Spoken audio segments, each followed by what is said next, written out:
ओम शांति। आज 1 जून 2024 आज की साकार मुरली के अनमोल मधुर महावाक्य सुनेंगे। मीठे मीठे बाबा के मीठे बच्चे, तुम सब आपस में रूहानी भाई भाई हो। तुम्हारा रूहानी प्यार होना चाहिए। आत्मा का प्यार आत्मा से हो, जिस्म से नहीं। आज की मुरली का प्रश्न है, बाप ने अपने घर की वंडरफुल बात कौन सी सुनाई है?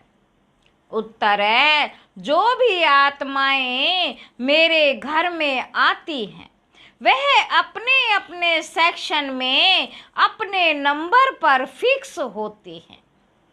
वह कभी भी हिलती डुलती नहीं है। वहां पर सभी धर्म की आत्माएं मेरे नजदीक रहती हैं। वहां से नंबरवार अपने अपने समय पर पाठ बजाने आती हैं।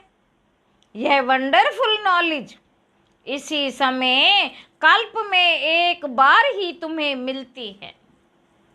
दूसरा कोई यह नॉलेज नहीं दे सकता। ओम शांति। बाप बैठ बच्चों को समझाते हैं, बच्चे जानते हो, बच्चे जानते हो, हम आत्माओं को बाप समझाते हैं और बाप अपने को आत्माओं का बाप समझते हैं। ऐसे कोई समझते नहीं और ना कोई कभी समझाते हैं कि अपने को आत्मा समझो। यह बाप ही आत्माओं को बैठ समझाते हैं। बाबा कहते, इस ज्ञान की प्रारब्ध तुम नई दुनिया में लेने वाले हो, नंबरवार पुरुषार्थ अनुसार। यह भी कोई सभी को याद नहीं रहता कि यह दुनिया बदलने वाली है। बदलाने वाला बाप है। बाबा कहते, यह भी कोई सभी को याद नहीं रहता कि यह दुनिया बदलने वाली है। बदलाने वाला बाप यहाँ तो सन्मुख बैठे हैं। जब घर में जाते हैं तो सारा दिन अपने धंधे आदि में लग जाते हैं। बाप की श्रीमत है, बच्चे कहाँ भी रहते तुम मुझे याद करो। बाबा क्या कह रहे हैं? कहीं भी रहो बच्चे, मुझे याद करो। जैसे कन्या होती है तो वह जानती नहीं कि हमको कौन पति मिलेगा। चित्र देखती है तो उनकी याद ठहर जाती है। कहाँ भी रहते एक दो को दोनों याद करते हैं ना। इसको कहा जाता है जिस्मानी प्यार। यह है रूहानी प्यार। रूहानी प्यार किसके साथ? बाबा पूछ रहे हैं, रूहानी प्यार किसके साथ? बच्चों का रूहानी बाप के साथ और बच्चों का बच्चों के साथ। तुम बच्चों का आपस में भी बहुत प्यार होना चाहिए। यानी आत्माओं का आत्माओं के साथ भी प्यार चाहिए। यह शिक्षा भी अभी तुम बच्चों को मिलती है। दुनिया के मनुष्यों को कुछ भी पता नहीं। तुम सब भाई भाई हो तो आपस में जरूर प्यार होना चाहिए, क्योंकि एक बाप के बच्चे हो ना। इसको कहा जाता है रूहानी प्यार। ड्रामा प्लान अनुसार सिर्फ पुरुषोत्तम संगम युग पर ही रूहानी बाप आकर रूहानी बच्चों को सन्मुख समझाते हैं और बच्चे जानते हैं कि बाप यहाँ आए हुए हैं। हम बच्चों को गुलगुल पवित्र पतित से पावन बनाकर साथ ले जाएंगे। बाबा कहते, ऐसे नहीं कि कोई हाथ से पकड़ ले जाते हैं। सभी आत्माएं ऐसे उड़ेंगी जैसे टिड्डियों का झुंड जाता है। बाबा कहते, उन्हों का ही भी कोई गाइड होता है। उनका भी कोई गाइड होता है। गाइड के साथ और भी गाइड्स होते हैं जो फ्रंट में रहते हैं। सारा झुंड जब इकट्ठा हो जाता है तो बहुत आवाज होती है, सूर्य की रोशनी को भी ढक देते हैं। इतना बड़ा झुंड होता है तो महात्माओं का तो कितना बड़ा अनगिनत झुंड है, कभी गिनती नहीं कर सकते। बाबा कहते यहाँ मनुष्यों की गिनती नहीं कर सकते, भल आदमशुमारी निकालते हैं, वह भी एक्यूरेट नहीं निकालते। आत्माएं कितनी है वह हिसाब कभी निकाल ही नहीं सकते। अंदाज लगाया जाता है कि सतयुग में कितने मनुष्य होंगे, क्योंकि सिर्फ भारत ही रह जाता है। तुम्हारी बुद्धि में है कि हम विश्व के मालिक बन रहे हैं। बाबा कहते कि हम विश्व के मालिक बन रहे हैं। आत्मा जब शरीर में है तो जीवात्मा है, तो दोनों इकट्ठे सुख और दुख भोगते हैं। ऐसे बहुत लोग समझते हैं कि आत्मा ही परमात्मा है, वह कभी दुख नहीं भोगती। आत्मा कभी दुख नहीं भोगती क्योंकि आत्मा ही परमात्मा है, निर्लेप है। बहुत बच्चे इस बात में भी मूंझते हैं कि हम अपने को आत्मा निश्चय तो करें, लेकिन बाप को कहाँ याद करें। यह तो जानते हो बाप परम धाम निवासी है। बाप ने अपना परिचय दिया हुआ है, कहाँ भी चलते फिरते बाप को याद करो। बाप रहते हैं परम धाम में, तुम्हारी आत्मा भी वहां रहने वाली है, फिर यहाँ पाठ बजाने आती है। यह भी ज्ञान अभी मिला है। बाबा कहते जब तुम देवता हो वहां तुमको ये याद नहीं रहता कि फलाने फलाने धर्म की आत्माएं ऊपर में है, ऊपर से आकर यहाँ शरीर धारण कर पाठ बजाती है। यह चिंतन वहां नहीं चलता। आगे यह पता ही नहीं था कि बाप भी परम धाम में रहते हैं, वहां से यहाँ आकर शरीर में प्रवेश करते हैं। अब वह किस शरीर में प्रवेश करते हैं वह अपनी एड्रेस तो बताते हैं। तुम अगर लिखो कि शिव बाबा केयर ऑफ परम धाम, तो परम धाम में तो चिट्ठी जा नहीं सकती, इसलिए लिखते ही हो Shiv Baba care of Brahma, Shiv Baba care of Brahma.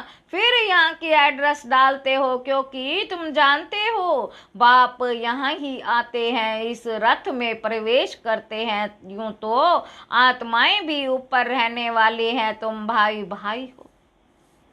सदैव यही समझो ये आत्मा है, इनका फलाना नाम है। आत्मा को यहाँ देखते हैं परंतु मनुष्य देह अभिमान में आ जाते हैं, बाप देही अभिमानी बनाते हैं। बाप कहते हैं तुम अपने को आत्मा समझो और फिर मुझे याद करो। इस समय बाप समझाते हैं जब मैं यहाँ आया हूँ, आकर बच्चों को ज्ञान भी देता हूँ। पुराने ऑर्गन्स लिए हैं जिसमें मुख्य ये मुख है, मुख्य ये मुख है। आंखें भी हैं, ज्ञान अमृत मुख से मिलता है, गौमुख कहते हैं ना, अर्थात माता का ये मुख है।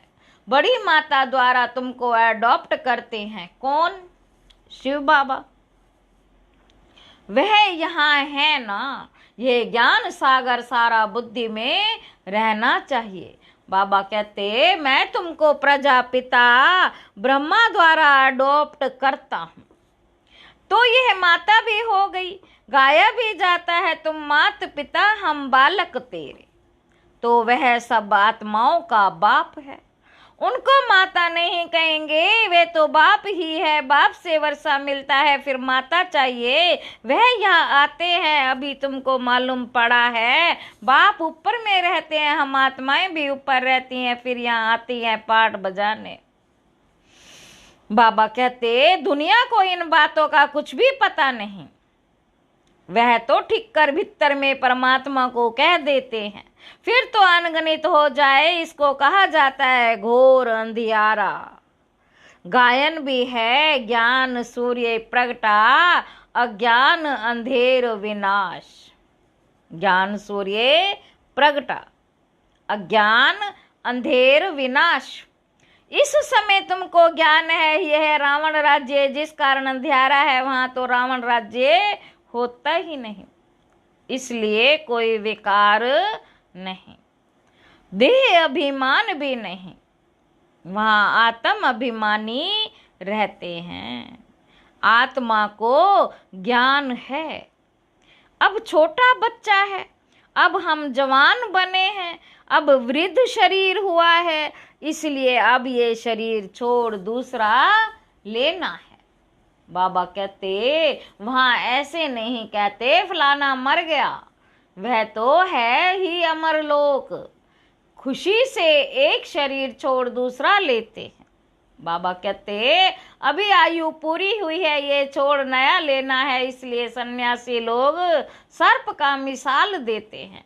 मिसाल वास्तव में बाप का दिया हुआ है, वह फिर सन्यासी लोग उठाते हैं। तब बाप कहते ये जो ज्ञान मैं तुमको देता हूँ ये प्राय लोप हो जाता है, बाप के अक्षर भी तो चित्र भी, परंतु जैसे आटे में नमक तो बाप बैठ अर्थ समझाते हैं।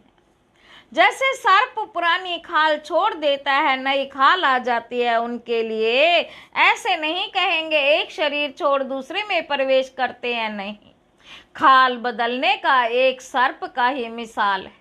वह खाल उनकी देखने में भी आती है, जैसे कपड़ा उतारा जाता है वैसे सर्प भी खाल छोड़ देता है, दूसरी मिल जाती है। सर्प तो जिंदा ही रहता है, ऐसे ही भी नहीं सदैव अमर रहता है, 2-3 खाल बदली कर फिर मर जाएंगे, 2-3 खाल बदली कर फिर मर जाएंगे। वहां भी तुम समय पर एक खाल छोड़ दूसरी ले लेते हो, जानते हो अभी हमको गर्भ में जाना है, वहां तो है ही योग बल की बातें। सतयुग में किसकी बातें हैं? योग बल की। योग बल से तुम जन्मते हो, इसलिए अमर कहा जाता है। आत्मा कहती अब हम बूढ़ा हो गया हूँ, शरीर पुराना हुआ है, साक्षात्कार हो जाता है, अब हम जाकर छोटा बच्चा बनूंगा। आप ही शरीर छोड़ आत्मा भाग कर जाए छोटे बच्चे में प्रवेश करती है, उस गर्भ को जेल नहीं महल कहा जाता है। पाप तो कोई होते नहीं जो भोग ना पड़े, गर्भ महल में आराम से रहते हैं, दुख की कोई बात ही नहीं, ना कोई ऐसी गंदी चीज खिलाते जिससे बीमार हो जाए। अब बाप कहते हैं बच्चे तुमको निर्वाण धाम में जाना है, यह दुनिया बदलनी है, प्राणी से फिर नहीं होगी, हर एक चीज बदलती है, झाड़ से बीज निकलते फिर से बीज लगाओ तो कितना फल मिलता है, एक बीज से कितने दाने निकलते हैं। सतयुग में एक ही बच्चा पैदा होता है योग बल से, यहाँ विकार से 4-5 बच्चे पैदा करते हैं। सतयुग और कलयुग में बहुत फर्क है, जो बाप बतलाते हैं नई दुनिया फिर पुरानी कैसे होती है, उसमें आत्मा कैसे 84 जन्म लेती है। बाबा कहते यह भी समझाया है, हर एक आत्मा अपना अपना पार्ट बजा कर फिर जब जाएगी तो अपनी अपनी जगह पर जाकर खड़ी रहेगी, जगह बदलती नहीं, अपने अपने धर्म में अपनी जगह पर नंबरवार खड़े रहेंगे, फिर नंबरवार ही नीचे आना है, इसलिए छोटे छोटे मॉडल्स बना कर रखते हैं। मूल वतन के सब धर्मों का अपना अपना सेक्शन है, देवी देवता है पहला धर्म, फिर नंबरवार आते हैं, नंबरवार ही जाकर रहेंगे, तुम भी नंबरवार पास होते हो, उन मार्क्स के हिसाब से जगह लेते हो। ये बाप की पढ़ाई कल्प में एक बार ही होती है। तुम आत्माओं का कितना छोटा सिजरा होगा, जैसे तुम्हारा इतना बड़ा झाड़ है। तुम बच्चों ने दिव्य दृष्टि से देखकर फिर यहाँ बैठकर चित्र आदि बनाए हैं। आत्मा कितना छोटी है, शरीर कितना बड़ा है, सब आत्माएं वहां जाकर बैठेंगी, बहुत थोड़ी जगह में नजदीक में जाकर रहती हैं। मनुष्यों का झाड़ कितना बड़ा है, मनुष्यों को तो जगह चाहिए ना, चलने फिरने, खेलने, पढ़ने, नौकरी करने की। सब कुछ करने की जगह चाहिए, निराकारी दुनिया में आत्माओं की छोटी जगह होगी। इसलिए इन चित्रों में भी दिखाया है, बना बनाया नाटक है। शरीर छोड़कर आत्माओं को वहां जाना है। तुम बच्चों की बुद्धि में है कि हम वहां कैसे रहते हैं और दूसरे धर्म वाले कैसे रहते हैं, फिर कैसे अलग अलग होते हैं नंबरवार। यह सब बातें तुमको कल्प कल्प एक ही बाप आकर सुनाते हैं। बाकी तो सभी हैं जिस्मानी पढ़ाई, उनको रूहानी पढ़ाई नहीं कह सकते। बाबा कहते अभी तुम जानते हो हम आत्मा है। आई माना आत्मा, माई माना मेरा। आई माना आत्मा, माई माना मेरा। ये शरीर है। मनुष्य ये नहीं जानते, उन्हों को तो सदैव दैहिक संबंध रहता है। बाबा कहते सतयुग में भी दैहिक संबंध होगा, परंतु वहां तुम आत्मा अभिमानी रहते हो, देही अभिमानी रहते हो। यह पता पड़ता है कि हम आत्मा है, ये हमारा शरीर अब वृद्ध हुआ है, इसलिए हम आत्मा एक शरीर छोड़ दूसरा लेते। इसमें मूंझने की भी कोई बात ही नहीं। तुम बच्चों को तो बाप से रजाई लेनी है। बाबा कहते जरूर बेहद का बाप है ना। मनुष्य जब तक ज्ञान को पूरा नहीं समझते तब तक अनेक प्रश्न पूछते। ज्ञान है तुम ब्राह्मणों को, तुम ब्राह्मणों का वास्तव में मंदिर भी अजमेर में है। एक होते हैं पुष्करणी ब्राह्मण, दूसरे सार सिद्ध अजमेर में ब्रह्मा का मंदिर देखने जाते हैं। ब्रह्मा बैठा है, दाढ़ी आदि भी दी हुई है, उनको मनुष्य के रूप में दिखाया है। तुम ब्राह्मण भी मनुष्य के रूप में हो। बाबा कहते ब्राह्मणों को देवता नहीं कहा जाता, सच्चे सच्चे ब्राह्मण तुम हो, ब्रह्मा की औलाद। सच्चे सच्चे ब्राह्मण तुम हो, ब्रह्मा की औलाद। वह कोई ब्रह्मा की औलाद नहीं है, पीछे आने वाले को ये मालूम नहीं पड़ता। तुम्हारा ये विराट रूप है, यह बुद्धि में याद रहना चाहिए। सारी नॉलेज है जो तुम कोई को अच्छी रीति समझा सकते हो। हम आत्मा हैं, बाप के बच्चे हैं, ये अर्थार्थ रीति समझकर यह निश्चय पक्का पक्का होना चाहिए। यह तो यथार्थ बात है। सभी आत्माओं का बाप एक परमात्मा है, सभी उनको याद करते हैं। भगवान मनुष्यों के मुख से जरूर निकलता है। परमात्मा कौन है यह कोई भी नहीं जानते हैं जब तक कि बाप आकर समझाए। बाप ने समझाया है, ये लक्ष्मी नारायण जो विश्व के मालिक थे यही नहीं जानते थे तो ऋषि मुनि फिर कैसे जान सकते। अभी तुमने बाप द्वारा जाना है, तुम हो आस्तिक, क्योंकि तुम रचयिता और रचना के आदि मध्य अंत को जानते हो। कोई अच्छी रीति जानते हैं, कोई काम बाप सन्मुख आकर पढ़ाते हैं, फिर कोई अच्छी रीति धारण करते, कोई कम धारण करते हैं। पढ़ाई बिल्कुल सिंपल है, बड़ी भी है। बाप में इतना ज्ञान है जो सागर को स्याही बनाओ तो भी अंत नहीं पाया जा सकता। बाबा कहते सागर को स्याही बनाओ तो भी अंत नहीं पाया जा सकता। बाप सहज करके समझाते हैं, बाप को जानना है, सब दर्शन चक्रधारी बनना है बस।